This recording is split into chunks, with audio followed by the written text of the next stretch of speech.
Merhaba, Çizme Anlat hepiniz hoş geldiniz. Ben Nur. Bugün sizlerle beraber 2023 ajandamı paylaşacağım. Aynı zamanda ajandamı nasıl kişiselleştiririm konusu hakkında biraz konuşacağız sizinle. İlk öncelikle kanalıma abone değilseniz abone olmayı lütfen unutmayın. Yorumlarınızı ve beğenilerinizi bekliyorum. Hazırsanız hemen ajandamı nasıl kişiselleştirdiğim hakkında konuşmaya başlayalım. İlk önce neden bu ajandayı seçtim? Bundan bir bahsedeyim. Çünkü bu ilk defa benim tarihli bir ajandam. Bundan önce hep noktasız defterler kullandım ve geçen sene sadece zamansız ajanda kullanmıştım. Bu sene ilk defa buna karar verdim. Yani tamam, artık aradığım ajandayı buldum dedim. Mükemmel bir ajanda mıydı? Hayır. Ajandalara çok fazla para vermeyi seviyor muyum? Hayır. Çünkü yıl içerisinde çok fazla derecede yıpratıyorum. O yüzden yine uygun fiyatlı bir ajanda seçtim. Ki bu benim aldığım en yüksek fiyatlı ajanda şimdiye kadar. En yüksek fiyatlı dedim de yani 100-150 lira bandında bir ajanda. Bunu söylüyorum çünkü bazen böyle yanılgıya kapılıyor olabilirsiniz. Elinizde olan herhangi bir defter olabilir. Babanızın, annenizin iş yerinden getirdiği herhangi bir defter olabilir. Bunu alıp böyle ajanda haline getirmek veyahut da zaten ajandaysa onu güzelleştirmek tamamen sizin elinizde. Bu videoyu da zaten onun için çekiyorum.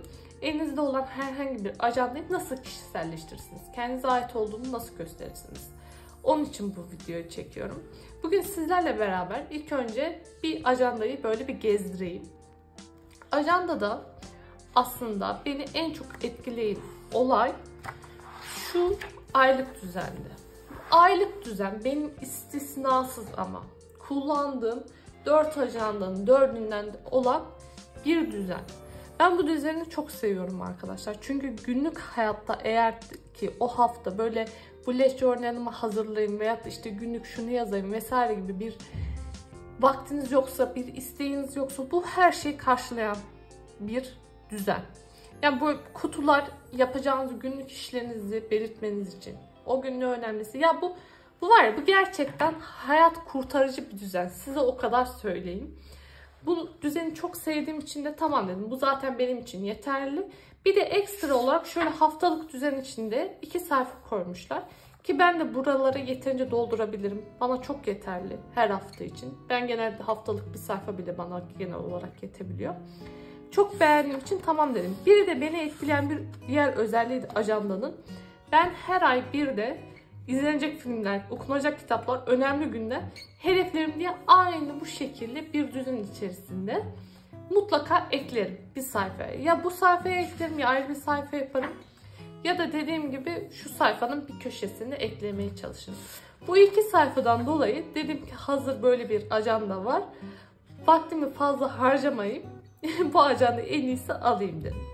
Daha sonra ajandayı aldıktan sonra tabii ki de kişiselleştirmek istedim. Bana ait bazı şeyler eklemek istedim. Çünkü benim için de bazı eksikleri tabii ki de vardı. İlk öncelikle ajandanın ilk sayfasında şöyle 2023 yazan ve adınızın yazabileceğiniz bir bölüm var. Ben genellikle buraya adımı vesaire yazmıyorum. Çünkü yazdığım zaman hep çirkin oluyormuş gibi hissediyorum. O riske artık hiç girmiyorum.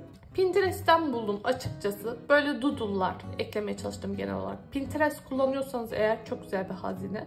Oraya böyle plant doodles vesaire doodles yazsanız bile olur. Yazdığınız zaman karşınıza çıkan şeyleri, hoşunuza giden şeyleri böyle ekleyerek güzel bir çalışma yapabilirsiniz. Ben ilk başta böyle çiçekler atsın diye güzel bir çiçek resmi çizdim. Çünkü çiçekleri de çok seviyorum zaten, biliyorsunuz bu aralar duymadan onun resimlerini yapıyorum. İkinci sayfa olarak neden burada tekrar 2023 yazıyor? Bunu anlamadım. Ama buraya da böyle 2 tane balık çizdim. Bereket getirsin diye. Balık berekettir çünkü ben öyle biliyorum. Ya da bence artık balık bir bereket misali arkadaşlar, yapacak bir şey yok. Bu da yine çok kolay bir şekilde resmedebileceğiniz bir şey. Daha sonra ajandanın şöyle 2 tane bölümü var. 2023 ve 2024'ü gün gün görebileceğiniz bir takvim koymuşlar ki burada şunu fark edebilirsiniz. Kağıt arkaya geçiriyor. Hatta şu tarafa doğru da taşmış. Tabii bu benim kullandığım marker kalemle de alakalı. Büyük ihtimalle alkolü çok attı. Keçir kalem vesaire kullansaydım bu pek bir problem olmazdı. Bunu söylüyorum çünkü bazıları çok fazla çizim yapmayı, üst üste kat eklemeyi sevdiği için problem olabilir. Benim için problem mi? Değil. Bu bence gayet normal bir şey. Ama yine de söylemek istedim. Burada 2024'ü görebileceğimiz bir alan da koymuşlar. Bu da güzel olmuş. Gelecek yılla ilgili eğer bir tahminim olursa vesaire bunu da oraya ekleyebilirim. Bir sonraki sayfada yıllık hedeflerin bulunduğu ve resmi tatil günleri notların bulunduğu bir sayfa koymuşlar. Şimdi aslında bu hedefler bölümü benim için gerçekten çok önemli. Bunun için ayrı bir sayfa yapmayı da düşündüm ajandanın içerisinde. Fakat o zaman bu sayfayı ne yapacaktım bilmiyorum. Böylece bırakmayı düşünmüştüm. Ta ki ajandayı yapıp kapatırken geri dönüp tekrardan boyamak istedim. Böyle çok basit doodle'lar çizerek biraz hareketlendirmek istedim. Bu sene böyle yıllık hedefler kısmını bol bol doldurmayacağım. Yani boş keseden atmayacağım açıkçası. Bu sene ne yaptıysam onlara bakarak gerçekçi hedefler kurmayı planlıyorum. Arka sayfayı çevirdiğimizde böyle özel günler takvim koymuşlar. Her ay için yazabileceğiniz boşluklar bırakmışlar. Bu müthiş bir sistem arkadaşlar. Eğer yıl dönümlerine, doğum günlerine önem gösteriyorsanız, ki ben gösteriyorum, hemen böyle en başa dönüp bakıyorsunuz. Bu ay neler varmış, neler olacakmış. Hemen geri dönüp ajandanıza onu not ediyorsunuz. Mükemmel oluyor. Ama bu başta gördüğünüz doodle'lar eksikti. Tabii yoktu bunlar. Buraya da böyle sanki yukarıdan aşağı böyle kağıttan kuşlar, uçaklar böyle oynuyormuş gibi göstermek için böyle minimal doodle'lar ekledim. Bir sonraki sayfada okunacak kitaplar ve izlenecek filmler kısmı var. Burası bana yetmez. Yani okuduğum kitaplar ve izlediğim filmler için burası bana yetirebilecek bir şey değil. Onun dışında burası bana yetmez. Onun için ayrı bir bölüm yaptım. Onu göstereceğim. Onun dışında şurada boş bir sayfa vardı. Bu boş sayfaya da yine çok basit bir doodle ekledim. Ve şu ablamın bana gönderdiği çiçeklerin içinde olan bir kağıt vardı. Bunu da ekledim ki elime böyle sticker falan gelirse içine atarım diye düşündüm. Ve altına da bir motivasyon sözü yazdım. Her gün yeniden doğuyoruz. Fakat bugün ne yaptığımız daha önemli gibisinden bir not var. Bir de şöyle bir şey eklemişler. Bu hoşuma gitti. Benim gibi tez canlı olan varsa ajandasını hemen kullanmak isteyenler. Onun için böyle aralığın son haftasını eklemişler. Sonra yine işte düzen başlıyor bundan sonra. Aylık kısım, aylıktan sonra haftalık kısımlar başlıyor. Ben bir de şu arka tarafta ajandanın noktalı kısmı var. Görüyor musunuz? Oraya 2 sayfa ekledim. Kitaplar ve filmler olmak üzere. Bunu da eklememin sebebi şu. Dijital olarak kullandığım bir uygulama var. Doğru. Kitapları oraya kaydediyorum. Ne okudum, ne okumadıysam. Ki kitap alırken en çok işime yarayan uygulama o. Çünkü bazen okuduğumu da unutuyorum.